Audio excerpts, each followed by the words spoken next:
Hola, gracias por estar con nosotros y por mantener abiertas las puertas a su médico en casa. Recuerden que tenemos dos líneas para que ustedes en cualquier momento nos llamen, aprovechen este espacio para consultas o para hablarnos de algunos síntomas. Aquí hacemos prevención en salud desde el autocuidado, gracias a la experiencia y esa generosidad de nuestros invitados que vienen a compartir con nosotros. Recuerden los teléfonos que aparecerán en pantalla: 232-4604 y 01-8051-5015.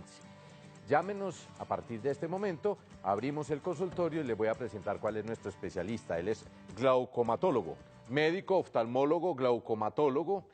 Uno lo ve a usted, doctor, tan joven y dice uno, ¿será que empezó a estudiar medicina a los 14 años?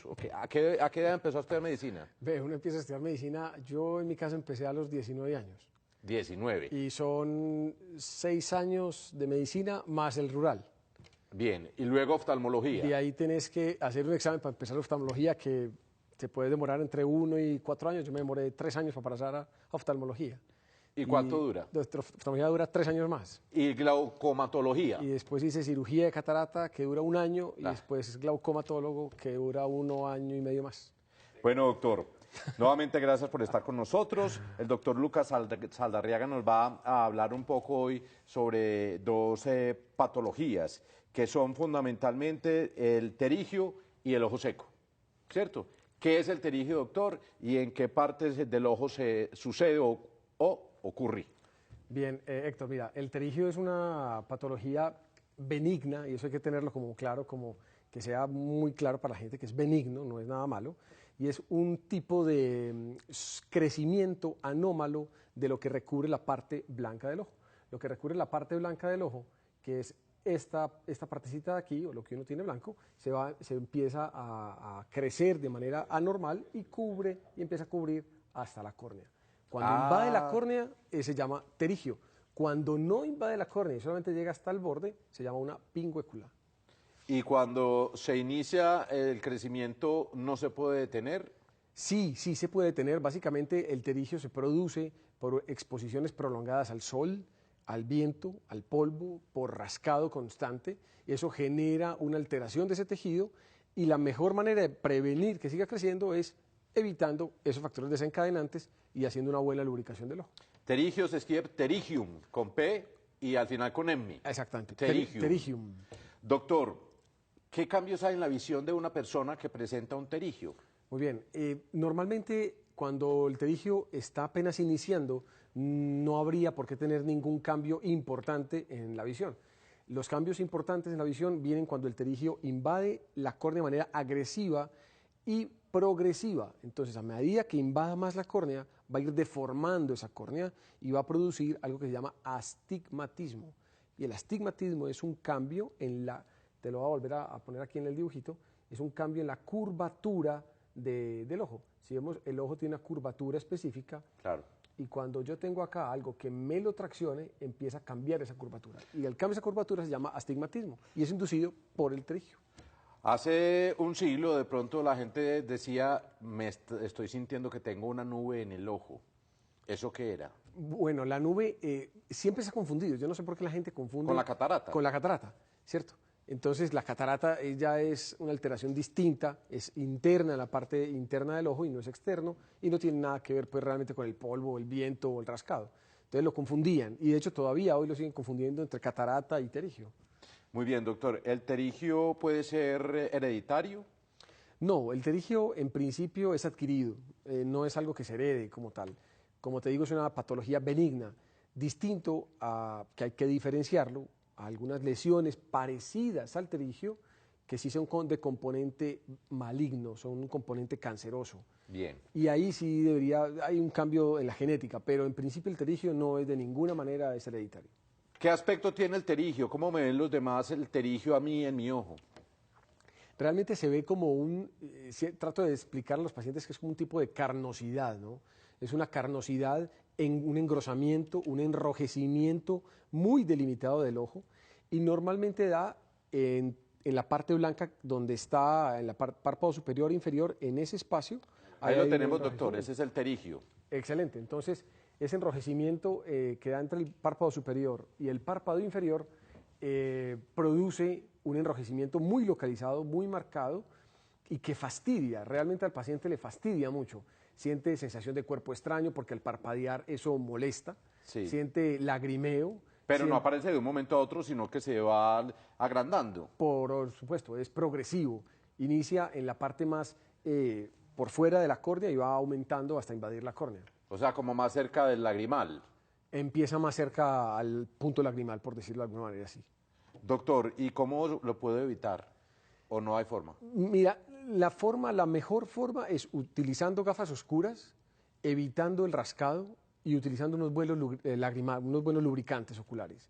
Y si uno está expuesto al polvo o al excesivo, utilizar gafas de protección que lo adoptan o que lo da medicina laboral o factores de riesgo. En la ARL te pueden suministrar gafas de protección para el polvo.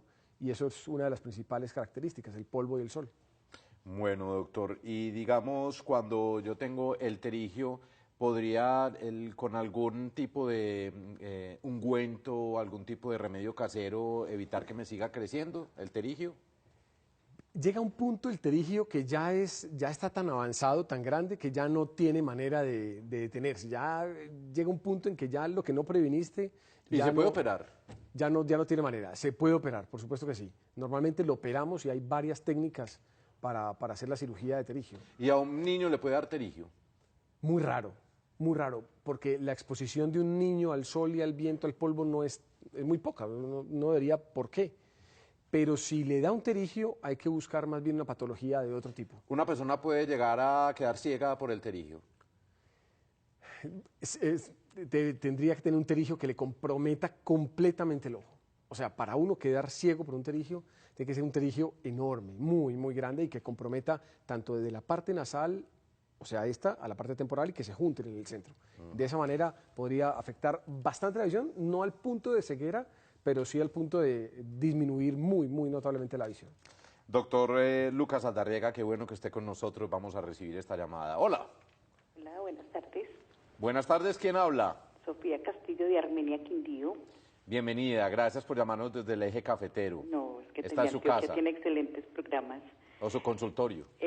Gracias. A ver, le quería preguntar al doctor Lucas Quintero, Sí. ¿por qué en la CPS es tan difícil que le den a uno una cita con el oftalmólogo? Siempre lo mandan, es donde el optómetra.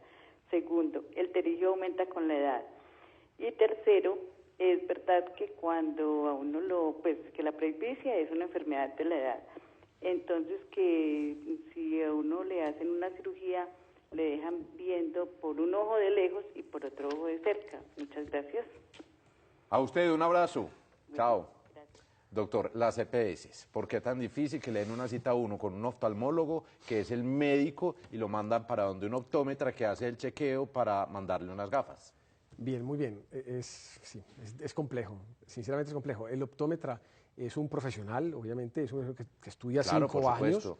Y más bien yo lo veo es como un puesto de tamizaje y de control. Diagnóstico, de digamos. diagnóstico y de poder remitir a los diferentes especialistas de manera adecuada.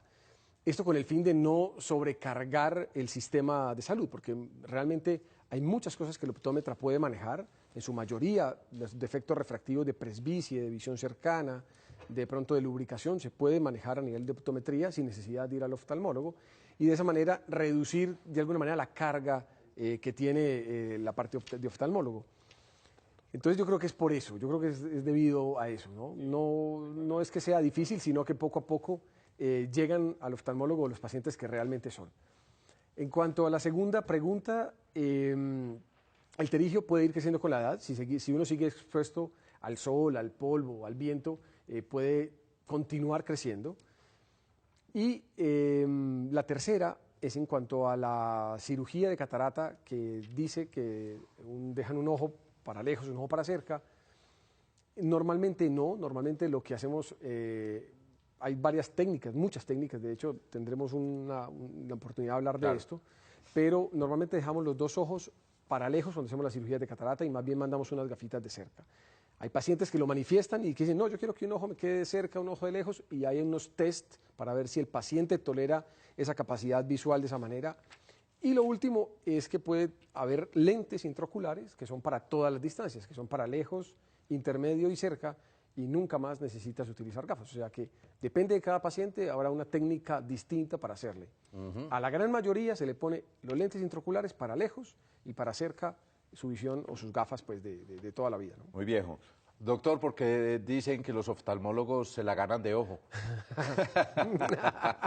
Muy bien ganada. Vamos con unos mensajes y volvemos con más en Su Médico en Casa.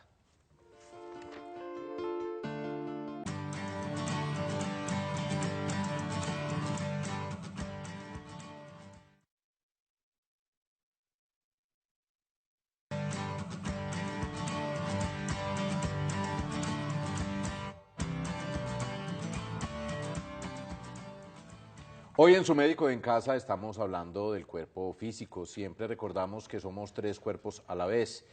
Somos el cuerpo físico, el cuerpo mental, el cuerpo espiritual. Todos para uno y uno para todos, como los tres mosqueteros. Hay que cuidarlos para que tengamos salud integral. Doctor, ¿qué es el ojo seco? Héctor, el ojo seco es una patología muy frecuente, yo creo que es una de las patologías no quirúrgicas más frecuentes que existen en nuestro medio. Es muy característico, bueno, el ojo por sí tiene una producción normal de lágrima que se produce en la glándula lagrimal y esa producción normal de lágrima a medida que va pasando los años se va reduciendo.